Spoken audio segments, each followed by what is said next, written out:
শুধু তাই না, আমাদের সম্পাদকের সাথে কি আচরণ করা হয়েছে দফায় দফায় আপনারা জানেন। এমনকি তাকে হত্যার উদ্দেশ্যে প্রকাশ্য দিবালুকে কোর্ট প্রাঙ্গণেও তার উপরে আক্রমণ চালানো হয়েছিল, রক্তাক্ত করা হয়েছিল। সাংবাদিক শহীদুল আলম তার আরেক নজির, কবি ফরহাদ মাজহার কিডন্যাপ হয়েছেন তার নজির।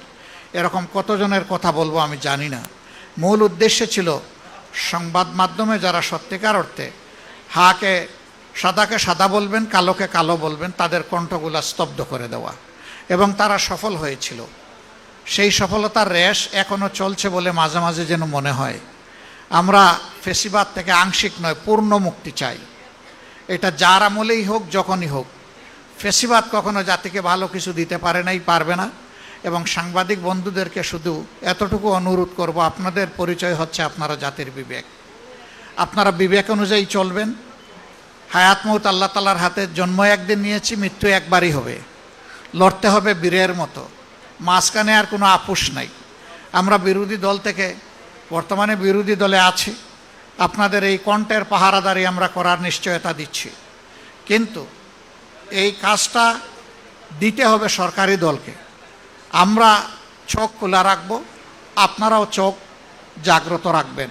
বাংলাদেশ জামাতে ইসলামী ঢাকা মহানগরী দক্ষিণ কর্তৃক আয়োজিত সংবাদ জগতের সম্মানিত নেতৃবৃন্দ এবং সাংবাদিক বন্ধুদের নিয়ে আয়োজিত আজকের ইফতার মাহফিলের প্রিয় সম্মানিত সভাপতি, মহানগরী দক্ষিণের সম্মানিত আমির জনাব নুরুল ইসলাম বুলবুল এমপি, মঞ্চে বসা সংবাদ জগতের সম্মানিত নেতৃবৃন্দ, সংসদ সদস্যবৃন্দ, সাংবাদিক বন্ধুগণ, সুধীমণ্ডলী, আমি আল্লাহ তাআলার শুকরিয়া আদায় করছি যে আজকে রাষ্ট্রের চতুর্থ স্তম্ভের সাথে আমাদের এই ইফতার।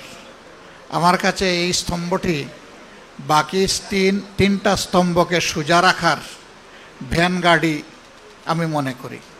কিন্তু দুর্ভাগ্য, আমার আগে আমাদের সম্পাদক বিস্তারিত বলে গেছেন, আমরা ফেসিবাদের কবলে পড়ে আমাদের সংবাদ মাধ্যমের কাছে জাতির যে প্রত্যাশা, এইটা হারিয়ে ফেলেছিলাম গত 15.5 বছর। শুধু তাই নয়, আজ আমি গভীর শ্রদ্ধার সাথে স্মরণ করছি আপনাদেরই একজন প্রিয়জন জনাব গাজী রুহুল আমিন।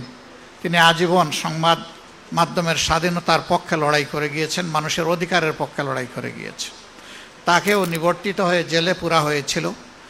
শেষ পর্যন্ত সেই ধাক্কা আল্লাহই ভালো জানেন, সামলাতে না পেরে তিনি দুনিয়া থেকেই বিদায় নিয়েছেন।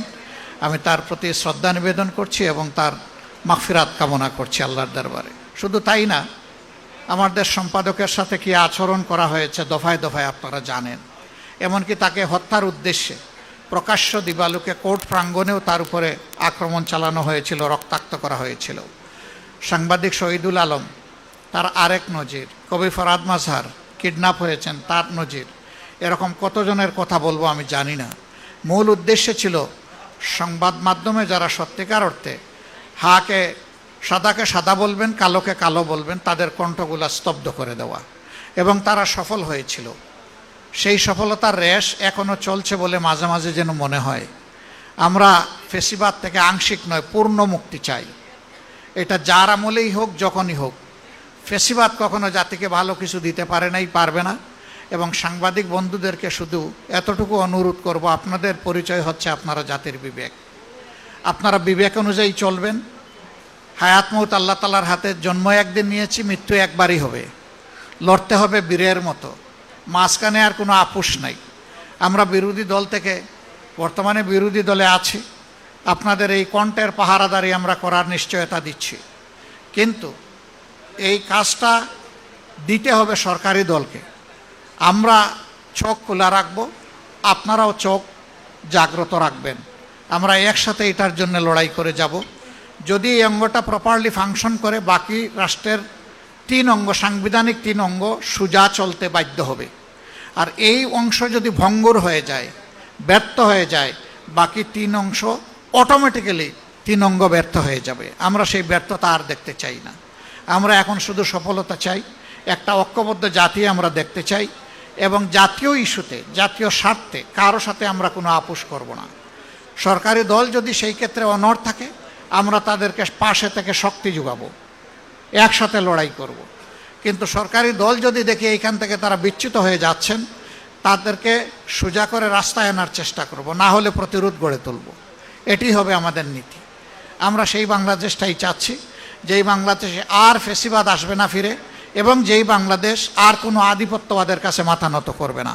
আপনাদের সবাইকে ধন্যবাদ। আসসালামু আলাইকুম ওয়া রাহমাতুল্লাহ।